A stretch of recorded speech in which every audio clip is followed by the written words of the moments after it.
નમસ્કાર વિદ્યાર્થી મિત્રો, એજ્યુટેકનો ચેનલમાં આપનું સ્વાગત છે। આજે આપણે ધોરણ 7 વિષય ગણિતમાં પ્રકરણ નંબર 2 અપૂર્ણાંક અને દશાંશ સંખ્યાઓ તેના સ્વાધ્યાય 2.2 નો પાર્ટ 2 જોવાનો છે। અગાઉ પાર્ટ 1 માં આપણે દાખલા નંબર 1 થી 4 નું સોલ્યુશન જોયેલું છે। પાર્ટ 2 ની અંદર આપણે દાખલા નંબર 5 થી 8 સુધીનું સોલ્યુશન જોવાનું છે। વિદ્યાર્થી મિત્રો, જો તમે સ્વાધ્યાય 2.2 નો પાર્ટ 1 જોવા માંગતા હો તો તમે આ વિડીયોના ડિસ્ક્રિપ્શન બોક્સમાં આપેલી લિંક પરથી તે જોઈ શકો છો। તો ચાલો શરૂ કરીએ ધોરણ 7 વિષય ગણિતમાં પ્રકરણ નંબર 2 તેનો સ્વાધ્યાય 2.2 નો પાર્ટ 2, જેમાં સૌથી પહેલાં છે દાખલા નંબર 5, જેની રકમ છે કે શૈલીએ તેના બગીચામાં એક હારમાં 4 છોડ રોપ્યા છે। તેણીએ બે પાસેના છોડ વચ્ચે 3/4 મીટરનું અંતર છોડ્યું છે। પ્રથમ અને છેલ્લા છોડ વચ્ચેનું અંતર શોધો। કે શૈલીએ તેના બગીચામાં એક જ હાર એટલે કે લાઈનની અંદર 4 છોડ રોપેલા છે। હવે તે બે પાસેના છોડ વચ્ચેનું અંતર કેટલું છે? તો કે 4 મીટરનું અંતર છે। હવે આપણે પ્રથમ અને છેલ્લો છોડ એટલે કે જે ચોથા નંબરનો છોડ છે અને પ્રથમ એટલે કે પહેલા નંબરનો છોડ છે, બરોબર, તેના વચ્ચેનું અંતર આપણે શોધવાનું છે।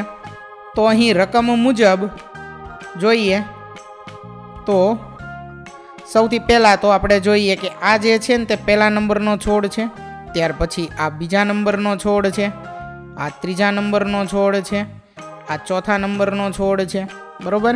તો આ રીતે લાઈનમાં એટલે કે એક હારમાં 4 છોડ રોપેલા છે। હવે એકથી બીજા છોડ વચ્ચેનું અંતર કેટલું છે? તો કે 3/4 મીટર જેટલું છે। આ પણ 3/4 મીટર, આ પણ 3/4 મીટર, બરોબર। આ એક છોડથી બીજા છોડ વચ્ચેનું અંતર છે તેની વાત કરીએ છીએ। ત્યાર પછી બીજાથી ત્રીજા છોડ વચ્ચેનું અંતર તો કે તે પણ 3/4 મીટર, ત્રીજાથી ચોથા છોડ વચ્ચેનું અંતર તો તે પણ 3/4 મીટર, આ રીતે। તો હવે આપણે આ જે પ્રથમ છોડ છે તે અને આ જે છેલ્લો છોડ છે એટલે કે ચોથા નંબરનો છોડ છે તેની વચ્ચેનું અંતર અહીંથી અહીંયા સુધીનું આપણે મેળવવાનું છે, બરોબર। આ ફક્ત સમજ માટેની આકૃતિ છે, બરોબર। હવે આ અંતર કેટલું થશે તે આપણે જોઈએ તો એક તો અહીંથી ખબર પડે સીધું 3/4 પ્લસ 3/4 પ્લસ 3/4 આટલું છે। હવે આને આપણે લખવું હોય બીજી રીતે તો 3 × 3/4 પણ લખી શકીએ આને, બરોબર। તો ચાલો સૌથી પહેલાં તો આપણે લખીએ આ દાખલાના જવાબમાં કે કુલ છોડની સંખ્યા કેટલી છે? તો કે 4। કુલ છોડની સંખ્યા બરાબર 4।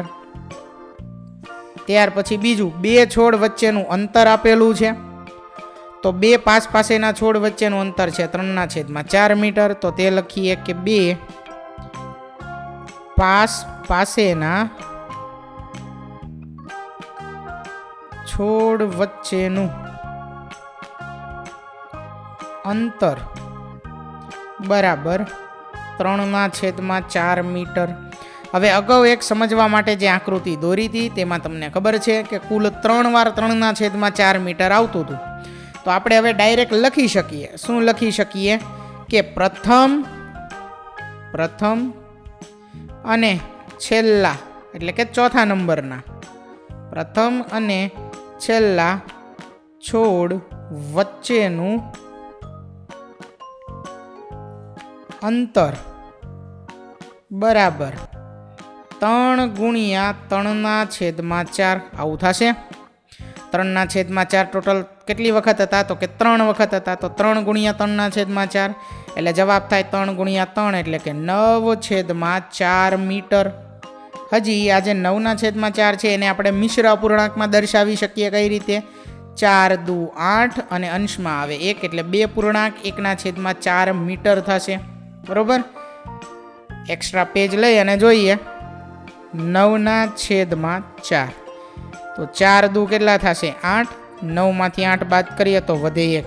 તો આપણે જાણીએ છીએ કે જે શેષ વધે છે તે આવે છે અંશમાં, જે ભાજક છે 4 એ તો છેદમાં પહેલેથી છે જ, અને આ 2 છે તે વચ્ચે આવે, બરોબર। એટલે એને લખાશે 2 પૂર્ણાંક 1/4 મીટર। તો છેલ્લે આપણે એવું લખી શકીએ, અહીંયા નવા પેજ ઉપર હું તે લખું છું, આ પેજ ઉપર જગ્યા નથી એટલે નવા પેજ ઉપર લખું છું કે તેથી પ્રથમ અને છેલ્લા છોડ વચ્ચેનું અંતર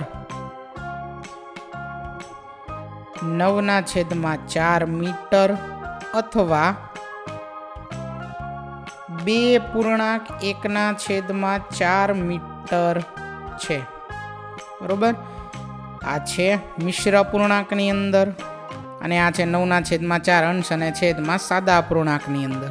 બરોબર, આગળ જોઈએ હવે. ત્યાર પછી દાખલા નંબર 6, જેની રકમ છે કે લિપિકા દરરોજ 1.3/4 કલાક એક પુસ્તક વાંચે છે. એટલે કે દરરોજ 1.3/4 કલાક છે તે પુસ્તક વાંચે છે. તે આ પુસ્તક 6 દિવસમાં આખું વાંચે છે. કે આ પુસ્તક છે તેને વાંચતા કેટલા દિવસ લાગે છે? તો કે 6 દિવસ લાગે છે. એક દિવસમાં કેટલા કલાક વાંચે છે? 1.3/4 કલાક વાંચે છે. આ પુસ્તક વાંચવા માટે તેને બધું મળીને કેટલા કલાક ફાળવ્યા હશે?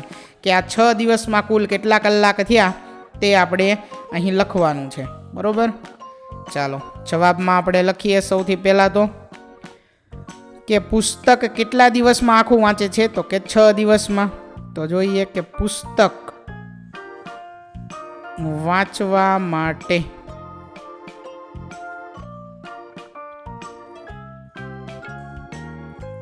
લાગતા દિવસોની કુલ સંખ્યા, લાગતા દિવસોની કુલ સંખ્યા બરાબર કેટલી છે? તો કે 6. ત્યાર પછી બીજી માહિતી આપેલી છે કે દરરોજ કેટલા કલાક વાંચે છે? 1.3/4 કલાક. કે દરરોજ પુસ્તક વાંચવા માટે આપેલ સમય અથવા લાગતો સમય આપણે એ રીતે લખી શકીએ. દરરોજ પુસ્તક વાંચવા માટે લાગતો સમય બરાબર 1.3/4 કલાક. હવે ગણતરી કરવા માટે આ મિશ્ર અપૂર્ણાંક જે આપેલું છે તેને આપણે સાદા અપૂર્ણાંકમાં ફેરવવા પડશે. બરોબર, તો આના બરાબર શું લખાશે? આપણે જાણીએ છીએ કે છેદમાં જે 4 હતા તે એમનામ જ આવશે. અંશમાં તો કે 4 અને 1નો ગુણાકાર, 4 × 4 અને 3 તેમાં ઉમેરવાના. તો 4 + 3 એટલે 7, એટલે કે 7/4 કલાક જેટલો સમય લાગશે દરરોજ. બરોબર, હવે એક દિવસનું 7/4 કલાકનું વાંચન હોય તો 6 દિવસમાં કેટલા કલાકનું વાંચન તે રીતે આપણે લખી શકીએ. બરોબર, તો લખીએ આગળ. અહીંયા આપણે લખેલું જ છે કે એક દિવસમાં કેટલો સમય લાગે છે? તો કે અહીંયા મેળવેલું છે. બરોબર, 7/4. તો પહેલાં હવે લખી નાખીએ કે એક દિવસમાં લાગતો સમય, એક દિવસમાં પુસ્તક વાંચવા માટે કેટલો સમય લાગે છે? તો કે 7/4 કલાક. તો 6 દિવસમાં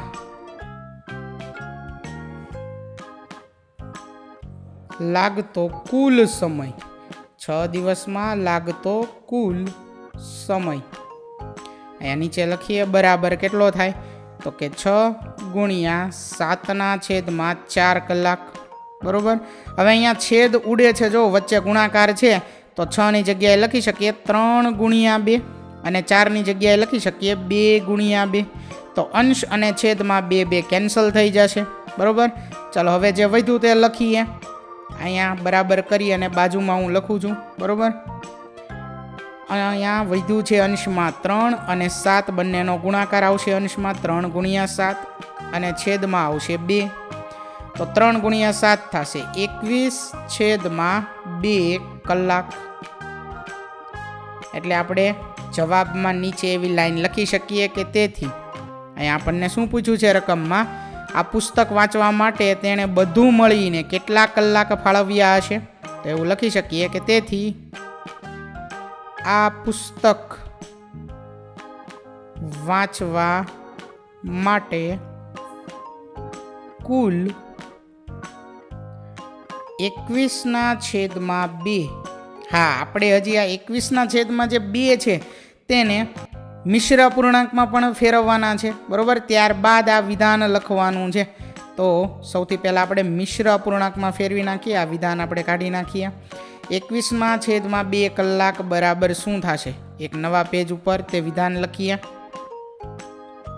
પહેલાં તો ગણતરી 21/2 કલાક બરાબર, ચાલો 2-20 એવું થાય, અને અંશમાં આવે 1 એટલે 10.1/2 કલાક. આ રીતે મિશ્ર અપૂર્ણાંકમાં આપણે લખી શકીએ જવાબ, અને આ છે સાદા અપૂર્ણાંકમાં જવાબ. તો લખીએ, તેથી આ પુસ્તક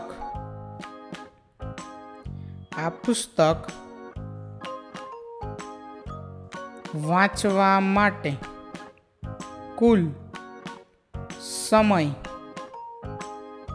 21/2 કલાક અથવા 10.1/2 કલાક થાય, બરોબર. 10.1/2 કલાક અથવા 21/2 કલાક જેટલો સમય લાગશે. આગળ જોઈએ ત્યાર પછી હવે દાખલા નંબર 7 છે. એક કાર 1 લિટર પેટ્રોલનો ઉપયોગ કરીને 16 કિલોમીટર અંતર કાપે છે. તો તે કારે 2.3/4 લિટર પેટ્રોલનો ઉપયોગ કરીને કેટલું અંતર કાપ્યું હશે? 1 લિટરમાં 16 કિલોમીટર કાપે તો 2.3/4 લિટર પેટ્રોલમાં કેટલું અંતર કાપે? ચાલો લખીએ. 1 લિટર પેટ્રોલમાં કાપેલ 1 લિટર પેટ્રોલમાં કાપેલ અંતર બરાબર 16 કિલોમીટર. 16 કિલોમીટર. 1 લિટર પેટ્રોલમાં કેટલું અંતર કાપે છે? તો કે 16 કિલોમીટર અંતર કાપે છે. તો હવે સૌથી પહેલાં તો 2.3/4 લિટરને આપણે સાદા અપૂર્ણાંકમાં ફેરવવું પડશે. એટલે 2.3/4 લિટર બરાબર, આને શું લખી શકાય? છેદમાં જે 4 છે તે એમ નામ, અંશમાં તો કે વચ્ચેના 2 અને છેદમાં જે 4 છે તેનો ગુણાકાર 2 ચોક 8, અને અંશ તેમાં ઉમેરો તો 8 + 3 એટલે કે 11, એટલે 11/4 લિટર થશે. તો હવે આપણે એવું લખી શકીએ કે 11/4 લિટર પેટ્રોલમાં કાપેલ અંતર, 11/4 લિટર પેટ્રોલમાં કાપેલ અંતર બરાબર 11/4 ગુણ્યા આવશે 16. 1 લિટરમાં 16 કિલોમીટર કાપે તો 11/4 લિટરમાં કેટલું અંતર કાપે? તો કે 11/4 ગુણ્યા 16. અહીંયા 16ની જગ્યાએ આપણે લખી શકીએ 4 ગુણ્યા 4. અંશ અને છેદમાં 4 કેન્સલ કરીએ તો હવે છેદ કેન્સલ થઈ ગયો છે.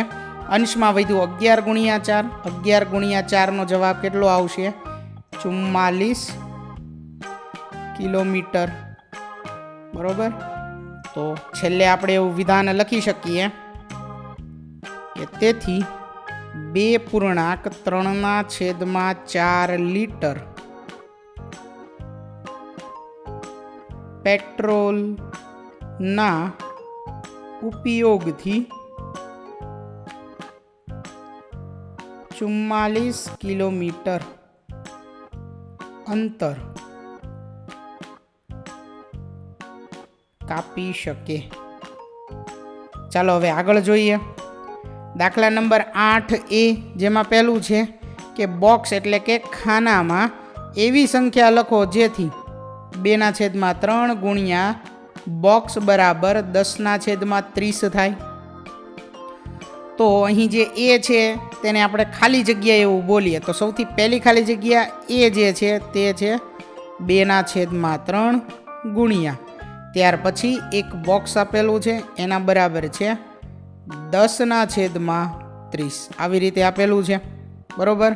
ચાલો હવે બોક્સમાં શું આવશે, તો આપણે 2ના ઘડિયામાં એક રીતે સીધો જવાબ કે 2ના ઘડિયામાં 10 ક્યારે આવે, તો કે 2 પંચા 10, તો બસ અંશમાં આવશે 5. 3ના ઘડિયામાં 30 ક્યારે આવશે, તો કે 3 ગુણ્યા 10 એટલે 30, તો 5/10 આ જવાબ થાય. હવે જો આપણે ગણતરી કરી અને આ જવાબ લાવવા હોય તો કઈ રીતે લાવી શકીએ તે જોઈએ. 2/3 ગુણ્યા આ બોક્સની જગ્યાએ x લખીએ, એના બરાબર આવશે 10/30. હવે જે x લખ્યો છે તે જ આપણે મેળવવાનો છે, એટલે શું કરીએ, x એને કરતા બનાવીએ, એટલે કે એકલો કરીએ. xની સાથે ગુણાકારમાં જે 2/3 છે તે જમણી બાજુ આવે તો શું થઈ જાય, તો કે સંખ્યા ફરી જાય. જે છેદમાં 3 હતા તે અંશમાં આવશે અને અંશમાં જે 2 હતા તે છેદમાં આવશે, બરોબર. ટૂંકમાં ડાબી બાજુથી જમણી બાજુ જ્યારે સંખ્યા આવશે ત્યારે અંશ અને છેદ બદલાશે. ચાલો હવે અહીંયા છેદ કઈ રીતે ઉડાડવાના છે તેમાં ધ્યાન આપો. તો અહીંયા આપણે લખવાનું છે 2 ગુણ્યા 5, એટલે 2 અને 2 કેન્સલ થાય. અહીંયા આપણે લખવાનું છે 10 ગુણ્યા 3, તો 3 અને 3 કેન્સલ થાય. તો અંશમાં વધે 5 અને છેદમાં વધે 10, એટલે આપણે જવાબ આવે x બરાબર 5/10 બરોબર. હવે જો તમે અહીંયા આપણને જે રકમ આપેલી છે ને તેમાં જો તમે ધ્યાન દો તો 10 અને 30 છે, બરોબર. અહીંયા રકમમાં અહીંયા જોઈએ 10 અને 30 છે, તો અહીંયા આપણે લખી શકીએ 10 એકા 10, અહીંયા લખી શકીએ 10 તેરી 30, તો 10 10 કેન્સલ કરીએ તો 1/3 આવે. પણ એવું અહીંયા નથી, 10 અને 30 જે છે તેને કેન્સલ નથી કરેલા, બરોબર. તો છેદ અહીંયા આપણે એવી રીતે ઉડાડવાના છે કે જેથી જવાબ 5/10 આવે. હવે કદાચ આ જે ગણતરી કરેલી છે, બરોબર, આ ગણતરી અને આ બોક્સ છે તેની વાત કરું છું. આ ગણતરી તમને અઘરી પડી શકે, વિચારવું પડે થોડું. હવે જો તમારે ગણતરી નથી કરવી તો ડાયરેક્ટ આપણે રકમ લખેલી હતી તે રકમ ફરીથી લખીએ. રકમ હતી 2/3 ગુણ્યા બોક્સ બરાબર 10/30. જે પહેલી રકમ હતી એ, બરોબર, એ કરી નથી પહેલી રકમ, એ 2/3 ગુણ્યા બોક્સ બરાબર 10/30. આપણે એ રીતે જવાબ યાદ રાખી શકીએ કે અહીં 2ના ઘડિયામાં 10 ક્યાં આવે, તો કે 5, 2 પંચા 10. 3ના ઘડિયામાં 30 ક્યારે આવે, તો કે 3/30, એટલે જવાબ થાય 5/10. તો આ રીતે જવાબ તમે યાદ રાખી શકો છો. ત્યાર પછી છે પ્રશ્ન બી. જોઈએ પ્રશ્ન બી એટલે કે બીજો. એની અંદર આ હતો પહેલો પ્રશ્ન, ત્યાર પછી હવે અહીંયા એ જે છે તેમાં તે બીજો પ્રશ્ન છે. એની અંદર બીજો પ્રશ્ન છે તે જોઈએ. બોક્સમાં મેળવેલ સંખ્યાનું અતિ સંક્ષિપ્ત સ્વરૂપ ખાલી જગ્યા છે. હા, હવે જે આપણને અહીંયા 5/10 મળ્યા તેનું અતિ સંક્ષિપ્ત સ્વરૂપ આપણે લખવાનું છે. તો અહીંયા છેદ ઉડાડી શકીએ, 10ની જગ્યાએ 5 ગુણ્યા 2 લખી શકીએ. અંશ અને છેદમાં 5 કેન્સલ. અંશમાં કાંઈ નથી તો 1 અને છેદમાં કાંઈ નથી તો 2, તો જવાબ થાય બોક્સમાં 1/2, બરોબર. ત્યાર પછી ફરીવાર જો ખબર ના પડે તો અહીંયા કે બોક્સમાં એટલે કે આ બોક્સની વાત થાય છે તેમાં જે સંખ્યા મળી છે તે લખીએ 5/10. તેનું અતિ સંક્ષિપ્ત સ્વરૂપ લખવાનું છે, મતલબ જ્યાં સુધી છેદ ઉડે ત્યાં સુધી ઉડાડવાના. તો અતિ સંક્ષિપ્ત સ્વરૂપ કેટલું થાય, તો કે અંશમાં 5, છેદમાં જે 10 હતા તેની જગ્યાએ 5 ગુણ્યા 2 લખી શકીએ. 5 કેન્સલ. અંશમાં કાંઈ નથી તો 1 અને છેદમાં આવે 2, બરોબર. એટલે પહેલા એ જે છે એનો બીજો પ્રશ્ન, એનો જવાબ છે 1/2. આગળ છે ત્યાર પછી હવે પ્રશ્ન બી. તેમાં પહેલું છે ખાનામાં એવી સંખ્યા લખો જેથી 3/5 ગુણ્યા બોક્સ બરાબર 24/75 થાય. તો જોઈએ આપણે અહીંયા લખીએ પ્રશ્ન બી. શું આપેલું છે? 3/5 ગુણ્યા બોક્સ બરાબર 24/75. 3/5 ગુણ્યા બોક્સ બરાબર 24/75. ચાલો આપણને એટલી તો ખબર પડે કે અંશમાં જે સંખ્યા આવે છે અહીંયા 3, એના ઘડિયામાં 24 ક્યારે આવે, તો 3 ગુણ્યા 8, 3 અઠ્ઠા 24 છેદમાં 5નો ઘડિયો આપણને 5 દાન 50 ત્યાં સુધી આવડે, પણ હજી આગળ પણ છે 5 ગુણ્યા 11 એટલે 55. આપણે એને બોલીએ 11 પંચા 55. ત્યાર પછી 5 ગુણ્યા 12 60, આપણે બોલીએ 12 પંચા 60. તો 13 પંચું કેટલા થાય 65, 14 પંચા 70 અને 15 પંચા કેટલા થશે તો કે 75 થાય. તો અહીંયા 5 તો આપેલા જ છે જુઓ, તો જે બોક્સ છે તેમાં આવશે 15. 15 પંચા કેટલા થઈ જશે 75. એટલે જવાબ છે 8ના છેદમાં 15. બરોબર.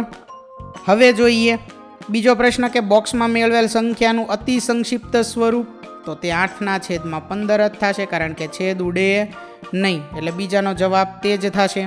તો વિદ્યાર્થી મિત્રો, અહીં ધોરણ 7 વિષય ગણિતમાં પ્રકરણ નંબર 2 તેના સ્વાધ્યાય 2.2માં પાર્ટ 2 છે તેનું સોલ્યુશન પૂર્ણ થાય છે. વિદ્યાર્થી મિત્રો, આપેલા વિડીયોની જો તમારે પીડીએફની જરૂર હોય તો તમે આપણી એપ્લિકેશન સ્માર્ટ સાથી પરથી મેળવી શકશો. વિદ્યાર્થી મિત્રો, આપણી એપ્લિકેશન સ્માર્ટ સાથી પ્લે સ્ટોરમાં આવી ગઈ છે, જેની અંદર તમે બધા વિભાગ જોઈ શકો છો. તેની અંદર વિવિધ ધોરણ છે. ધોરણ ઉપર ક્લિક કરતાં વિવિધ વિષય ખુલશે. વિષય ઉપર ક્લિક કરતાં તેની અંદર આવતા પાઠ ખુલશે. તેની અંદરથી તમે પાઠ્યપુસ્તક પણ ડાઉનલોડ કરી શકો છો. તેની અંદર આપેલા પાઠમાં ક્લિક કરતાં તમે પાઠની પીડીએફ, સ્વાધ્યાયની પીડીએફ, સ્વાધ્યાયન પોથીની પીડીએફ, પાઠના વિવિધ વિડીયોઝ, સ્વાધ્યાયના વિડીયોઝ, સ્વાધ્યાયન પોથીના વિડીયોઝ બધું જોઈ શકો છો અને ડાઉનલોડ પણ માત્ર એક ક્લિકમાં કરી શકો છો. વિદ્યાર્થી મિત્રો, આપણી એપને સપોર્ટ કરજો, ડાઉનલોડ કરજો. થેન્ક યુ દોસ્તો. એજ્યુકટેકનો ચેનલ તરફથી વિડીયો નિહાળવા બદલ આપનો આભાર. આવા બીજા વિડીયોઝ નિહાળવા માટે અમારી યુટ્યુબ ચેનલ એજ્યુકટેકનો અત્યારે જ સબસ્ક્રાઇબ કરો. આભાર દોસ્તો.